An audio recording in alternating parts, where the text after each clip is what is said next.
От концепция до пространства и зони, софтуерът е проектиран да подпомага професионалистите през различни етапи на работния процес.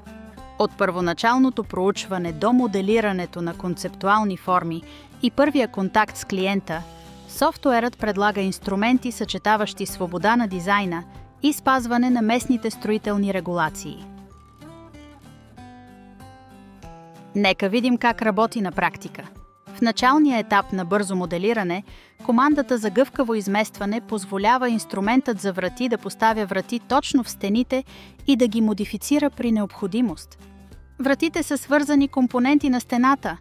След избора на подходящия тип врата, може да зададете местоположението й върху стената. Archline XP автоматично създава отвора и поставя вратата.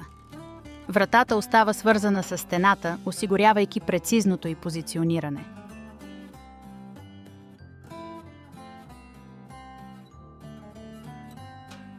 Сега насочвам вниманието ви към инструмента за стаи, който изчислява площи и повърхности по стандарти.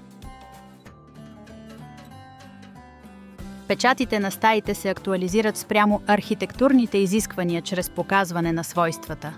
Функции като съотношение на осветеност и изчисления по стандарти се управляват ефективно.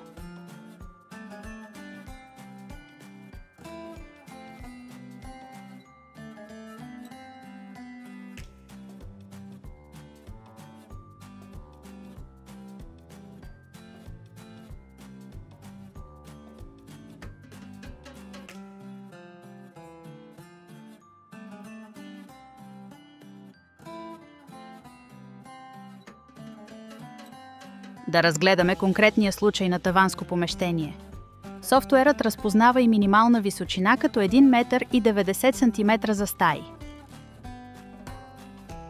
При преминаване към по-напреднали етапи като анализ на производителност или оценка на разходи, софтуерът осигурява организирано и достъпно управление на моделната база данни.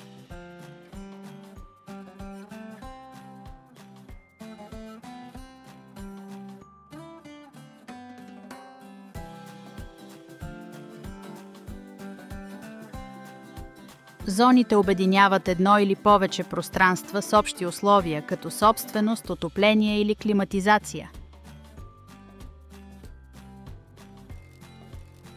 Може да създавате зони за пространства с общи изисквания към средата или системите. За повече информация и видеа посетете уебсайта ни archlinexp.bg. Изтеглете пробна версия още днес.